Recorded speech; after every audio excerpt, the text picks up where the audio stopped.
All-Star Weekend and my personal opinions on the All-Star Game, and a lot of the other games that happened during All-Star Weekend, like the Rising Stars game, the Celebrity game, as well as the competitions that go on during All-Star Weekend, the three-point contest, the dunk contest, all of that. I'm going to be doing that in one segment, and I'm just going to be giving my short little opinions that I have on the All-Star break and a lot of these games. So, as you guys might know, like based on how much I cover these All-Star segments, I only cover them when it's like it's happening around this league, and I'm not a really big fan of the All-Star week. I'm not a really big fan of the All-Star weekend, like whatsoever. Like with this year, the only thing that I'm definitely going to tune into, like 100%, is going to be Steph Curry versus Sabrina Ionescu. Right now, that's the only thing that I'm really looking forward for this All-Star weekend, because it's something new. It's something that I haven't really seen before. I've never seen an NBA player go up against a WNBA player in a three-point contest. Not to mention Steph Curry against Sabrina. Now, Steph Curry, I watched Steph Curry break the three-point shooting record in Madison Square Garden. So, the greatest shooter that God has ever made, in many people's eyes, that's the perception that he has. In many people's eyes, is going up against the WNBA player who broke the record for most points in any three-point contest. Now, that is a very exciting matchup to watch, and it is something new. And it's something that would drag a lot of people to want to watch this. Now, with the rest of the things that happen on All-Star break, I'm not a really big fan of it. I'm not a big fan of it whatsoever. And I'm going to dislike covering a lot of the events that happen, because they're just the same old events, and they're just boring to me. Like, we'll talk about the All-Star game, since that's the highlight of All-Star weekend. The All-Star game, when it's East versus West, because that's the format that's going on, it's very boring to me. Like, there's nobody in previous years, in like the old days when it was like 2000, 2001, like in around the 2010s, it was a lot more competitive, and we would see a lot more players do a lot of flashy things, and that's sort of the only thing that the All-Star game has going for it. But other than that, once we see the same like flashiness, like we've seen it all at this rate. We've seen what every player can do with the basketball. We've seen like the limits that a lot of these players can get to. And with that in mind, the game also turns into a lob fest. Really quickly. It just turns into like, let's see who can catch the most lobs, who can throw the best lobs. Recently now it's been who can shoot the deepest three, which is a little bit more exciting than like watching a player like catch an alley-oop, because we've seen countless of alley-oops and countless of dunks.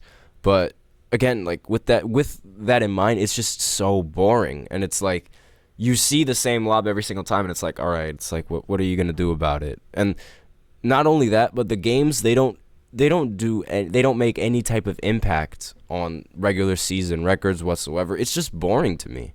And I feel like they should replace the All-Star game with a big 3-on-3 tournament with all the All-Stars that are selected for the All-Star roster. I think that would be much more interesting to watch, because in 3-on-3 street ball, it's a lot more unpredictable, and a lot more players are going to get a lot more loose with the ball, and there's a lot more that can, and it could also bring a lot more competitiveness to to the All-Star weekend, because if your team wins, it could also show that like you could give the players incentives for making it deeper and deeper into these All-Star rounds.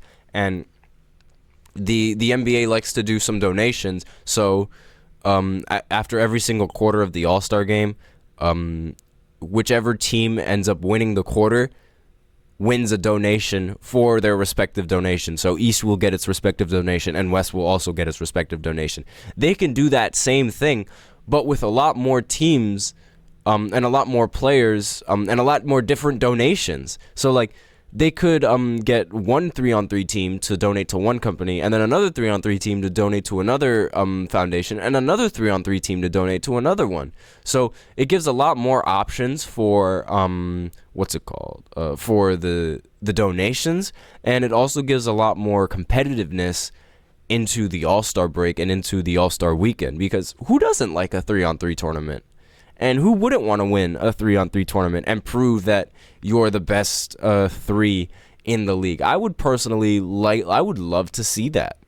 And again, with some of these other competitions, the 3-point contest, it's like we've seen it all. Like, we've seen it 1,000 times. Right now, like with the format that they've got and like the deep threes that they've added to make it a little bit more interesting, I really like that addition. But again, the only real highlight for this 3-point contest is going to be Steph Curry versus Sabrina.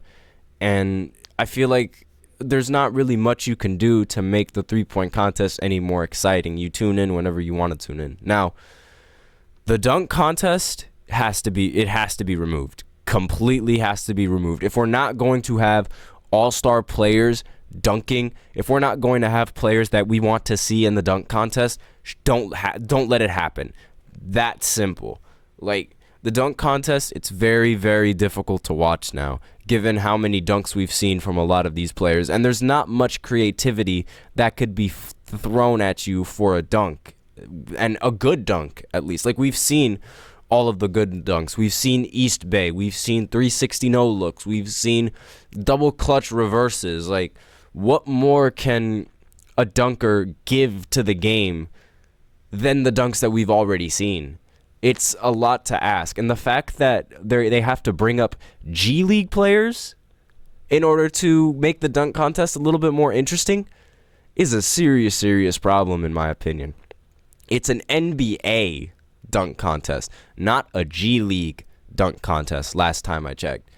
And I guess this leaves us with the celebrity game, which is the other big event that happens. Now, the celebrity game, that definitely should be put into effect, because that is something that's fun. That is something that is very entertaining to watch, because a lot of these players that are on not the All-Star game, but the celebrity game, a lot of these people that are in the celebrity game, they either don't play basketball or they're surprisingly good at basketball. And it's like, it brings that sense of excitement where it's like you don't know exactly what's going to happen. Like, oh, I don't know what he's going to do with the ball. And like you could be into some laughs if some of the players aren't as good at basketball as they say they are. Like Drewski, who's going to be in the celebrity game. I think he's going to be hilarious to watch, because trying to see him run up and down the court, trying to see him be athletic, it's going to be funny to see. Same with Kai Cenat, because Kai Cenat, he's very, very short. So if he can ball out in this game, it's going to be really funny seeing a really short guy. It's like seeing Kevin Hart, who won the All-Star Celebrity MVP 4 times. Like, it was fun watching Kevin Hart go out there and hoop. It was fun watching a lot of these celebrities go out there and hoop, just to see like how bad or how good they are. And that's the fun aspect of the All-Star weekend. And like, that's what a lot of the competitions sort of lack. They lack actual competition and actual entertainment. And I actually completely skipped over one, which is the Rising Stars game. And it's essentially the All-Star game, but for a bunch of rookies who are playing really well. I don't see a problem with this whatsoever. It definitely brings... I actually am a lot more entertained with the Rising Stars game than I am the All-Star game, because of its unpredictability. Because I like to see like what these new players can bring to the table. Like, I like to see who in this draft class is going to be the most athletic. Who in this Rising Stars class is going to be athletic this year, and who is going to be the deep 3-point shooter. Who's like... I remember in one Rising Stars game when it was Zion and Ja Morant, literally mid-game, they go into a dunk contest.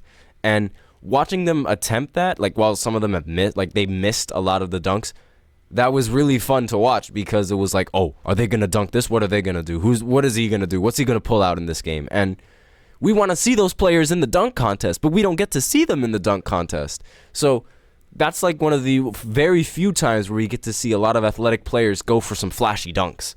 And I am all for it. I love the Rising Stars game. I definitely think that it shouldn't be removed whatsoever. It brings attention to a lot of these rookies. But with that, I do think the All-Star game should be removed. And it should be replaced with that 3v3 tournament. Like, there's nothing new that happens. Like, yeah, they introduced a new court, and like the new court, it's going to be a spectacle to see. It's going to be a spectacle, a spectacle to see, because like it's a new court, and we get to see like what sort of flashy little effects they get to bring onto the court. But it's really an afterthought when you think about it, because how often is the camera going to be panned on the entirety of the basketball court? Like, that's more of a thing that you have to like witness in person, I think. And the camera is going to be on a lot of the All-Star players and a lot of the competition that's going on. So it's not going to be much on the court. So I think the court and the court adjustments, while they're cool, is going to be a little bit of an afterthought, because like, again, the focus should be on the players. And that's really what the focus is going to be on in these All-Star games and in these celebrity games and in the skills challenge, which is another competition that I just looked over, because again, I've seen it countless of times. They run through the same motions every single time, and there's nothing really new and there's nothing really exciting about most of these segments about most of these All-Star game segments. It's dull, in my personal opinion. But with that, we are out of time with the podcast, and we are out of time with our fourth segment. Thank you so much for tuning in to the GSMC Basketball Podcast, presented by the GSMC Sports Network. Your support means a lot to us, so I remind all of you guys to remember to please tip and to donate to get your comments recognized. The link is in the description below, as well as displayed below on every single ticker. That is streamelements.com/GSMCSportsNetwork./tip. Helps the show, makes the show much more interactive between myself, the host, you guys, the viewers. Once again, the link is streamelements.com/GSMCSportsNetwork./tip. And that is the end for this segment. Thank you so much for tuning in. If you enjoyed this episode, please leave a positive review. It does make a difference. We also invite you to follow us on Facebook, Twitter, TikTok, and Instagram for more content and updates. Thank you once again for tuning in. I am your host, Nelson. Have a wonderful day, and as always, take care.